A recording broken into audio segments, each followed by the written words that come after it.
Hola, hoy tenemos con nosotros en este café con Cemen a Daniel Lacalle. Placer tenerte aquí. Daniel Lacalle es economista, doctor en economía, speaker internacional y también gestor de fondos. Daniel ha vivido en muchísimos países además, con lo cual nos puede dar una visión muy global de la mediación desde el ángulo de la economía. Gracias por acompañarnos, Daniel. Muchísimas gracias a ti y a todos vosotros por invitarme. Qué gusto estar aquí en este café. Deseando escucharte. Además, queríamos empezar con la siguiente pregunta, ¿no? Vivimos en un mundo en el que la economía juega un papel clave, ¿no? Y ahora estamos pasando un momento de cierta incertidumbre, ¿no? También a nivel económico, y queríamos saber cuál es tu punto de vista desde el ángulo económico, en qué puede beneficiar la mediación y la cultura del acuerdo. Verás, España es un país de pequeñas y medianas empresas, eso es lo que se repite constantemente. Pero España no es un país de pequeñas y medianas empresas, es un país de microempresas. El 55% de las empresas son una persona con un teléfono y un maletín, probablemente sin maletín. Entonces, tenemos que ser conscientes del problema o la realidad del tamaño empresarial en España. Empresas mucho más pequeñas y además también las pymes más pequeñas que la media de la Unión Europea y también las grandes, para saber por qué debemos buscar medidas para llevar a cabo resolución de conflictos de manera que no suponga un deterioro económico brutal para esas empresas. Precisamente el hecho de que es un país de muy pequeñas empresas, lo que demuestra es que el proceso de litigio, que es lento, que es caro y que además es mucho más complejo y lleva mucho más tiempo para los gestores en cuanto a pérdida de horas de gestión, etcétera, que hay mecanismos mucho más sencillos, efectivos y además económicamente mucho más interesantes, como son el de la mediación. Además, en un país en el que la mayoría de las empresas que tienen conflictos económicos tienen la intención de continuar cooperando con la empresa con la que tienen algún desacuerdo. Daniel, y en este sentido me gustaría preguntarte, en todas estas empresas grandes y pequeñas, todos estos conflictos que son inherentes, ¿no?, al tráfico jurídico tienen un impacto y un reflejo también en las cuentas anuales. ¿Cómo puede ayudar la mediación a tener ese beneficio económico sacando estos conflictos de sus cuentas? ¿Cómo impactan estos conflictos en las cuentas? En un país de empresas tan pequeñas como es España, un litigio relevante para una pequeña empresa le puede costar más del 100% del beneficio neto de un año, que no es poco, obviamente. Y desde luego tenemos que saber que esas provisiones además pesan durante mucho tiempo mientras está en marcha la decisión o se llega a una decisión. Pero además es el tiempo que conlleva para los gestores de la empresa. Y claro, un proceso de mediación es muchísimo más rápido, muchísimo más barato, pero sobre todo muchísimo más rápido. En Estados Unidos los procesos de mediación se dirimen en un par de días, a lo mejor incluso en menos, ¿no? Y eso ayuda muchísimo precisamente para limitar el coste económico y para reducir masivamente el coste económico, no solamente el coste de llevar a cabo el proceso de mediación, sino además el coste de tener que hacer una provisión ante una posible pérdida que a lo mejor no se va a transformar en realidad, ¿no?, pero que sí que pesa con respecto a la capacidad crediticia de la empresa. Por ejemplo, una empresa que tiene una fuerte provisión va a tener muchas más dificultades para acceder a financiación que una empresa que no tenga, digamos, que la espada de Damocles de un litigio importante, ¿no? ¿Tú qué has vivido, Daniel, en Estados Unidos, en Inglaterra, crees que, y allí es público y notorio que se trabaja, ¿no? Las empresas acuden mucho más al remedio, al recurso a la mediación. ¿Crees que en gran medida es precisamente por este incentivo económico o cuál crees que es la razón que subyace para que allí esto pues sea una realidad que funcione a nivel empresarial con mucha más soltura que aquí todavía en España, pero me atrevería a decir en Europa, en el resto de los países no anglosajones.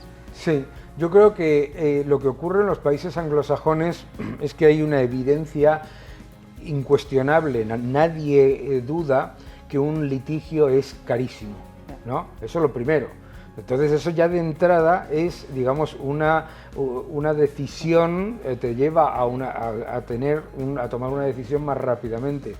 Yo creo que otro factor importantísimo es el del tiempo. Las empresas se encuentran con mucha más capacidad de continuar colaborando y continuar cooperando, porque sobre todo lo importante del proceso de mediación es que la inmensa mayoría de esas empresas no tienen como intención que eso sea una especie de final de su actividad conjunta, sino continuar colaborando, ¿no?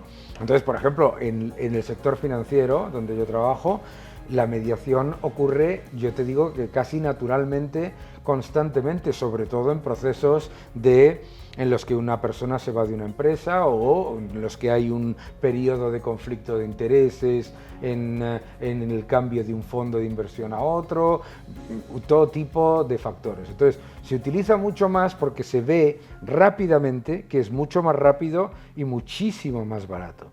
Porque yo creo que lo que pasa en Europa es que hay más un problema de desconocimiento, y en España en particular. Sí.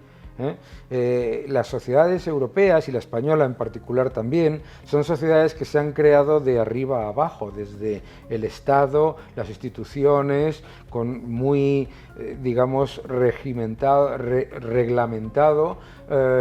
hacia el ciudadano.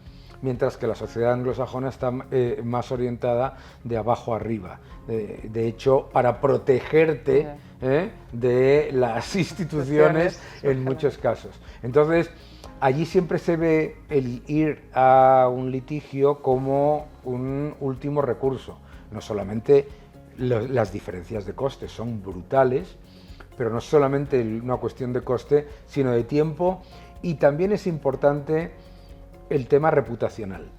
En un proceso de mediación, todas las partes tienen, digamos, una salida positiva para la empresa y para la otra empresa, y sin embargo, en un litigio, incluso aunque se gane, se puede incurrir en un problema reputacional, incluso que se perciba a la empresa que lleva a cabo ese litigio como que es muy litigadora, ¿no? Sí, el con concepto, esa connotación que tiene. Eso es una connotación en sí mismo.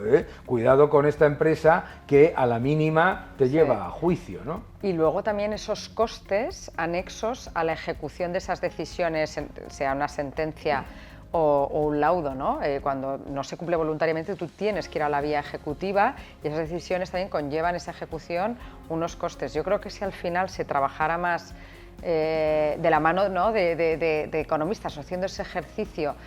Bueno, a ver, yo el enfrentarme a este procedimiento, realmente qué costes me supone, ¿no?, de abogado, de procurador, o de tasas del juzgado, de la corte, o los árbitros que tienes que pagar en su caso cuando es los informes periciales, que a mí me consta que también, ¿no?, tú has participado como perito en varios, más las potenciales costas, más la segunda instancia, más la ejecución, es decir, todos esos costes. Si realmente se hiciera ese ejercicio económico más otros que a lo mejor no son tan obvios, pero que están ahí, que tú comentabas, el impacto en las cuentas, el impacto de estar enfadado, ¿no?, con tu otra parte comercial, etcétera, nos llevarían a un resultado desde el ángulo económico de poder hacer mayores descuentos, concesiones en el marco de una negociación, o de estar abiertos a una mediación, ¿no? Completamente, completamente. De hecho, en muchos procesos de mediación en los que el cliente que acude a un abogado en Estados Unidos o en Reino Unido, muchos procesos no empiezan con la idea del cliente pensando en mediar, sino en ir a juicio. Y es precisamente la empresa de abogados, la firma de abogados, lo que sea, la que le muestra la conveniencia, simplemente haciendo un cálculo de valor presente neto de lo que puede ser litigar. Eso también es muy importante tenerlo en cuenta, adicional a otro efecto del que se habla muy poco, que puedes ganar y luego pasar mucho tiempo hasta recibir la compensación y si la recibes, en algunos casos. Eso los economistas, ¿no? Con las fórmulas que utilizáis, ese descuento del dinero de llevarlo, claro, ¿no? En el tiempo, eso tiene un coste económico también. Hombre. El hecho de decir, en lugar de cobrar hoy X, cobro sí, X más sí, en el mejor de los escenarios, pero a 3 años vista, ¿no? Claro. Entonces ese dinero descontado a día de hoy. En el valor presente neto de algo que se pueda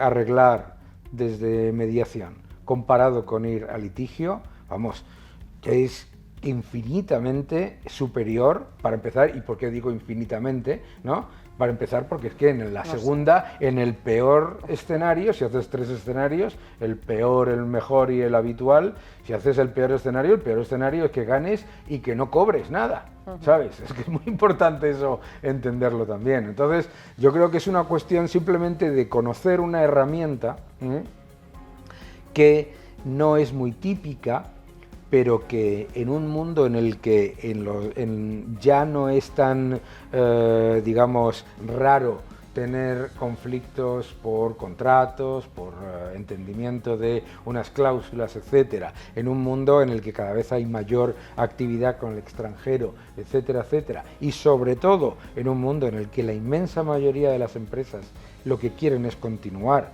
trabajando con la empresa con la que tienen una diferencia. Hay herramientas que son muchísimo más atractivas y muchísimo menos onerosas, como es la de la mediación, claro.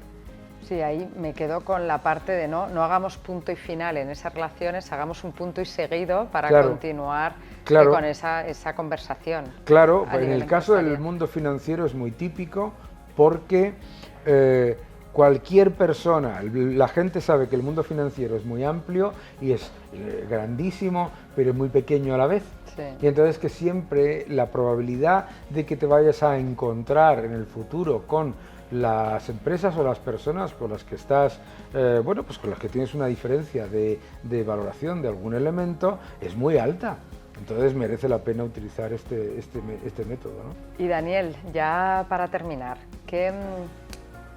¿cuál crees que podría ser la clave para ayudar que a nivel empresarial, ¿no? Para convencer a los empresarios de que den una oportunidad, de que prueben la mediación?